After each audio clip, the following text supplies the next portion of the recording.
What's going on, guys? Welcome back to the channel. Welcome back to some more Warzone. So in this video I'm going to be going over the season 4 settings, purely because when I downloaded season 4 update, all of my settings got put back to default. I'm not sure if you guys have had the same problem as me. If you guys enjoyed the video, learned something new, please consider subscribing to the channel and give it a thumbs up. You'd be really helping me out with the algorithm. And I'm going to go straight into it now. So the button layout that I'm using is the tactical, purely because I want to be able to slide cancel from the R3 button, and I don't want to be taking my finger off the R3 button, so that's why I use that.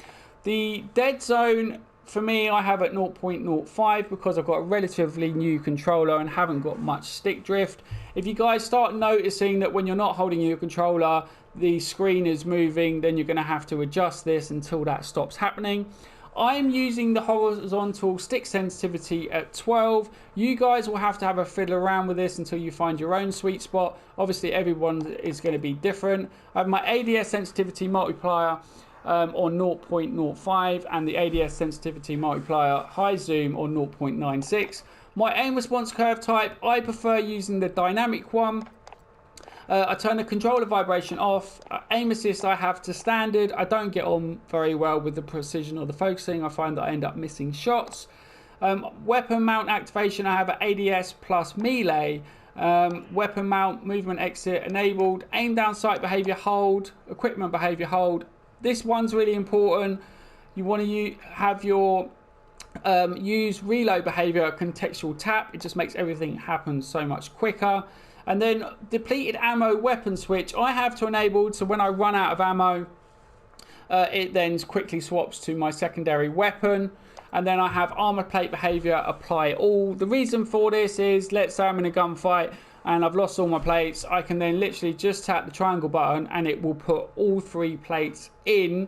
Obviously if they start getting closer to me, I can then cancel that by pushing the triangle button again. I'm on PlayStation, so I'm not sure what buttons you guys are currently using on that, but for me it's the triangle button. Slide behavior I have it tap. I don't want to have to hold it. I want to be able to do it as quickly as possible. I have auto move forward disabled, and I have automatic tactical sprint on. And then I have the vehicle camera recenter, so if I'm having a little look around and then I let go, it then recenters back to the vehicle.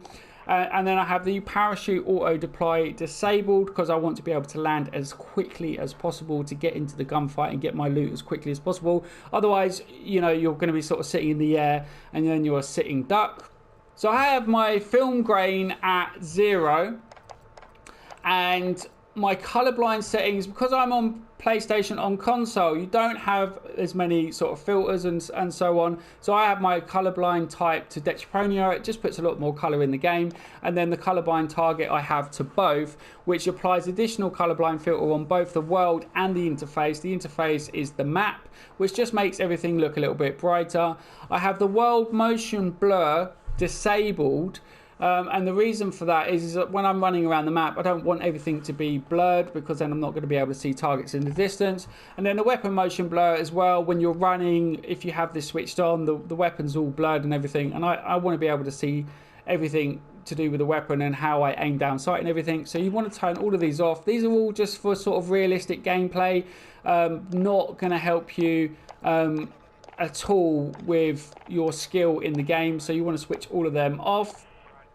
The mini-map shape I have it at square, and then I have mini-map rotation enabled so that it keeps me in the direction of where I am, so I don't kind of get lost in the map. And then you've got all of these other stuff here. All of the HDR brightness, you guys will have to calibrate that yourselves just to make sure that you've got the best brightness settings. Now, they've put a new one in here, which is boost, which I'm currently using for the audio, and I kind of fiddle around with this. I go between boost low, boost high, or boost. That's going to give you kind of the best settings to be able to hear the footsteps from left to right. Now they have also put in something else here which I hadn't noticed before, but I'll get to that in a second. The master volume I have at 100. The music volume I have at 0. Purely because I don't need to hear music. It's going to affect my footstep audio, and I don't want to be able to not know where targets are. And then I have dialogue volume at 100, the effects volume at 100, Juggernaut music's disabled. I have the hit marker sound effects at Modern Warfare. Now they've got this one here. You guys have got to make sure that the mono audio is disabled, because if you have it disabled, the audio is split between left and right audio channels to provide directional sound.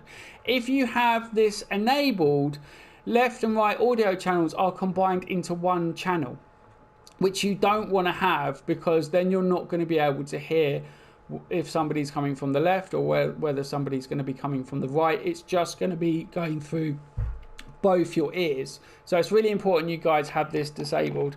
And I think pretty much that is the settings that I have on my console. So if you guys enjoyed the video, please consider subscribing to the channel and give it a thumbs up. All right guys, take care. Till next time, stay blessed.